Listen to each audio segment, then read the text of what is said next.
So it's Ant-Man and Wasp weekend, and the weekend's officially over, and I figured I'll do a spoiler review. So this is spoilers. If you don't want to know too much about the movie, I advise you to leave. If you don't mind knowing about some spoilers before you see the movie, I'm not going to say everything, but there are going to be some spoilers in this, so you've been warned. I saw the movie twice already. I saw it twice. I saw it once on Thursday and once on Saturday, and I enjoyed it the second time even more than I did the first time, to be honest with you. Personally, I like this movie just as much as the first one. I can't decide which one I like more.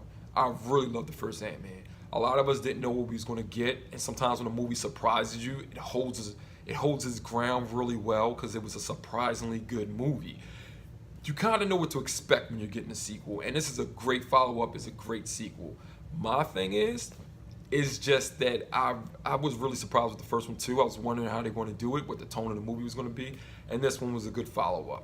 This movie also does good tying it into the rest of the MCU without actually trying to make you remember that it's tied into the MCU, especially the happenings and what Scott Lang has to deal with after the events of Civil War. So that's really good. I love how it's handled. There were a lot of good points in this, and I'm just going to breeze through some of these. I don't want to make this review too long, but I do have some things I want to talk about because I watched some other reviews before I went to see the movie, some non-spoiler ones. But anyway, let me just get into it. The action in this is great. It's way more action than the first one. It's fantastic. The special effects are off the hook. The new villain in this, Ghost, has a personal connection to Hank Pym, but her powers were amazing. She's a very beautiful woman. I like the outfit they have. It's what they have in the comics. There's a couple different versions of Ghost. Old character from the comics. I remember from the 90s and stuff, but it's a different spin on Ghost, but it was fantastic. I liked her. I liked her abilities, her fighting with the growing and shrinking. All that was done great. This movie did not bore me at all. I was entertained all the way through because I'm into the story and I'm investing in these characters. It's a really fast-paced movie, I would have to say. There's some downtimes because they explain stuff, but the movie moves quick, and it felt long to me for some reason. It felt like it was longer than 2 hours, but it's just about 2 hours long. But I don't know what it was, but the movie I was just like, wow, we got a ways to go before this ends, and it just didn't seem short, but I was thoroughly entertained all the way through. Now, I'm a huge comic book fan, so when a movie's more fantastical and weird and just outrageous and crazy, I can accept it if it's a comic book movie because that's how comic books usually are. But some comic books do get really grounded, and that's the thing about this. I think a lot of people are spoiled to the more grounded versions of comic book movies or movies that's based around comic material. The Dark Knight, Captain America, Winter Soldier, even Civil War, Infinity War, that stuff is really grounded. It feels a lot more grounded than some of these other comic book movies. But that's the thing for me. I like the different shifts in tones. We have a lot of movies that's grounded, and we're going to get some more. Then we have these movies that are more wild and weird and fantastical and stuff like that. So I enjoy those just as much too. Now, the story was great. I really enjoyed the story. I heard some reviews talk about the villains aren't as strong. Although a lot of people gave praise to Ghost, they just was like, it's not a Thanos, Killmonger, Magneto. I don't need a Thanos, Killmonger, Magneto every movie. I'm a fan of the comics, like I said, and I remember a lot of villains, they were able to be an annoyance, get beat, done with, handled by the end of the issue, and then you see them again in another issue. But with these movies, we know we're not going to get these villains that are one and done sometimes, all the time. We're not going to get them because it takes years to make these movies when you get different comic issues every month. You know what I mean? So it's a different formula, but I kind of like when sometimes a villain is just used once and they're not supposed to be lingering on that long in the story or the further stories because we have other villains they want to get to, other stories they want to tell.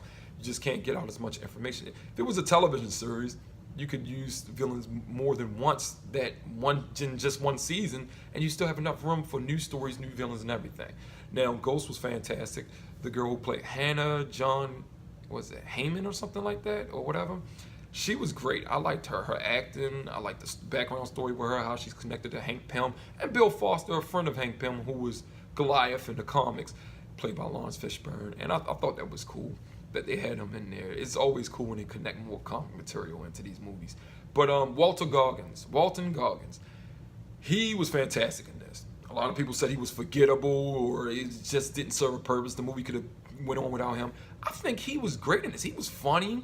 He has this really sinister, menacing appeal to him and presence when he's on screen, and I really enjoyed that. I like every time he was talking on screen. I like him. If you know who he is, you've seen his work before, it looks like he was having fun in this movie. It really does, and you just like to see him perform, even if it's just talking.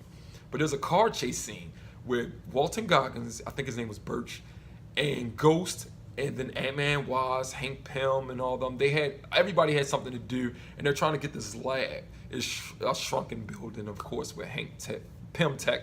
I love the tech that Hank Pym has in this movie. It is some of the coolest tech. Not just that, also what he can do with the ants, how they can help him. And in the comics, it's not just ants, it's other bugs as well, but they use ants because there's so many of them, and they're easy to find everywhere. I love the tech in this because there's so many things you can do. Not just shrinking technology, but you can shrink parts of technology where things can become collapsible to the point where you don't need nanotech and things like that. It's fantastic. Like he has a bag in the comics that has 99 tools that he can take anywhere because all of them are shrunk down to a small size, and it just makes it easier to carry 99 items or 100 items or something like that. And I think that's really cool. So I always enjoyed, and I was really excited about these Ant-Man movies, the things they can do. You get to see Giant Man in here a lot. Midget Man, you see him at different sizes for some reasons, and you'll understand when you see the movie. And I thought that was fantastic. It's great. Another thing that was awesome in this movie was Cassie, Scott Lang's daughter. She's great. She's fantastic. This element of a superhero that has a child is really the first one we've seen in movies of late where they have a kid, a child. You know, I mean, some of them had connections to kids in movies, but this is his own daughter, so he has a lot to think about. He has this relationship with Hope.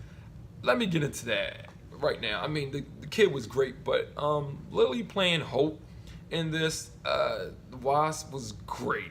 And one of the things that I was let down with was when we got the after credits scene at the end of the first Ant-Man. They showed you Wasp's suit, and I'm just like, oh my god, why couldn't she just help him in that last heist? Not the fight, because that was a little bit more personal.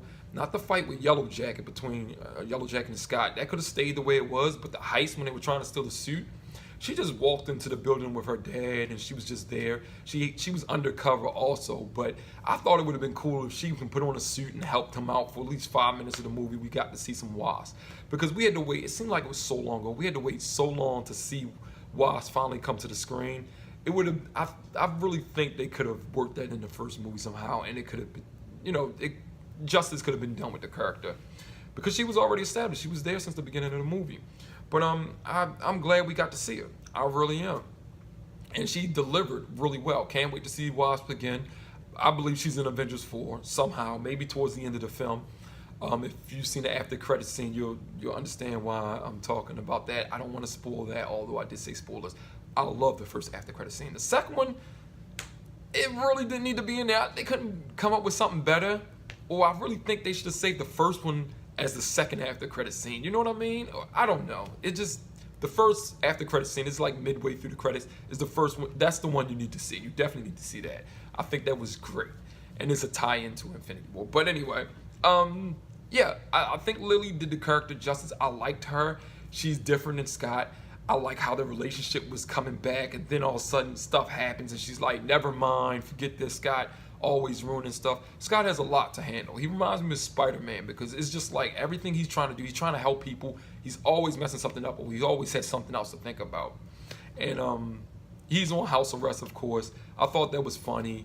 What was the agent, the FBI agent? I can't remember his real name. You guys seen him before, the agent guy. He was fantastic. I heard people saying they didn't like how he played that role. It was funny. He didn't seem dumb. He just seemed goofy. But he was good at his job. From what I seen in the movie, he's doing his job right. He was everywhere he needed to be and stuff like that. So I really enjoyed it. But Michael Pena has this moment in the movie, one of those storytelling moments like he did in the first one. It's great. It's great. It might be better than the first one, but the first one is the first time we saw something like that. So you're going to compare it. But this one's great.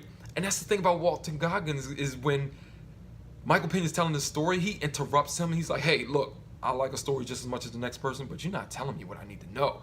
And they cut the music when Michael Pena's telling that story, and they play this music they always play when Walton Goggins is on screen. And it's a shift in tone, and everything just feels different when he's on screen.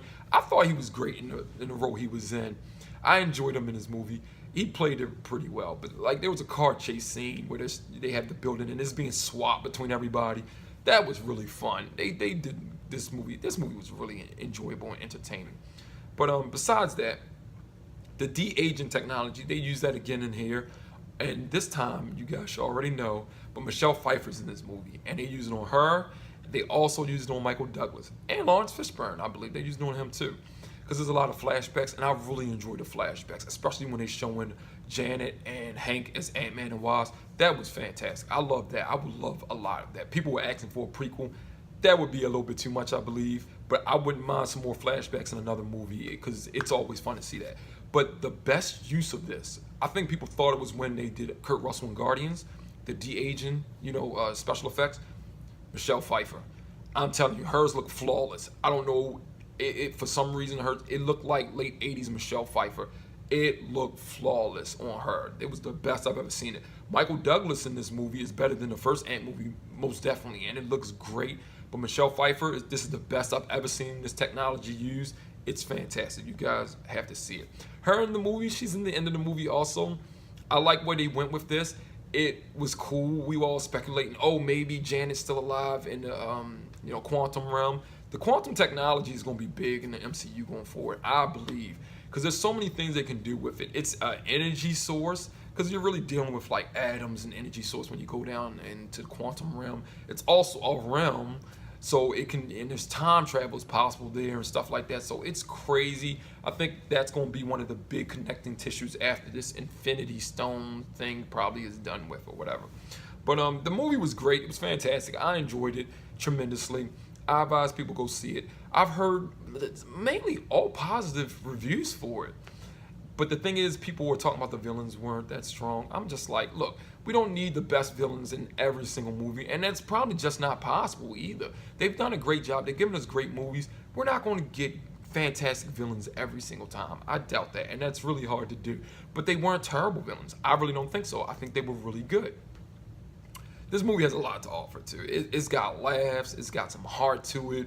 It's got, it's just the action is off the. It's a lot of action in this movie, and I really like that. So if you're an action junkie, you should be pleased too. I can't wait to see another Ant-Man and Wasp movie. Can't wait to see them in Avengers 4. A lot of things going forward. I can't wait to see this stuff because the de-aging technology is supposed to be used on Nick Fury and Coulson in the Captain Marvel movie. And they're saying they're de-aging them 25 years younger. And from what I've seen with Michelle Pfeiffer and Michael Douglas in this one, I can't wait to see this movie. Even on Lawrence Fishburne, wait till you see that. You can see what they did. I mean, they didn't have to do too much on him because black don't crack, baby. It's like, I'm just playing. Yeah, I can't wait to see Captain Marvel. We got Captain Marvel coming out before Avengers 4, and then after that, Spider-Man, Far From Home. Next year is going to be loaded. I can't wait. But it was cool to see Wasp finally. I was waiting so long. I know these characters so well from the comics that when I see them on screen, I really feel like they're doing them justice, although this is different versions of them. And I really felt like this was a comic book movie. So if you enjoy movies that feel like you're watching a comic book just on live screen, then this is the one for you. If you like the comic book movies that are more realistic in tone, you're still going to enjoy this one because it's funny, it's fun, but I think if you like the crazy, weird stuff, you'll like this a little bit more. A lot of science fiction in this. Anyway, that's my review. I rambled on long enough. I really had I'm dealing with a lot this weekend, but I really had no way that I want to construct this like a middle. Should have wrote this stuff down because there was a lot in this movie and there was a lot of stuff I wanted to talk about. But I just wanted to give a review, and I think it's a great movie. I really put it up there with the first one. I like it just as much. I might have enjoyed it a little bit more. I can't tell because the first one was just such a good surprising hit that it just cements that place in your heart. Like, that was a good movie and you didn't know what to expect. This one delivered. It's a great sequel. I really do think so. It's like one of the best sequels you could probably see in a movie because it delivers on all those notes you hit on the first one.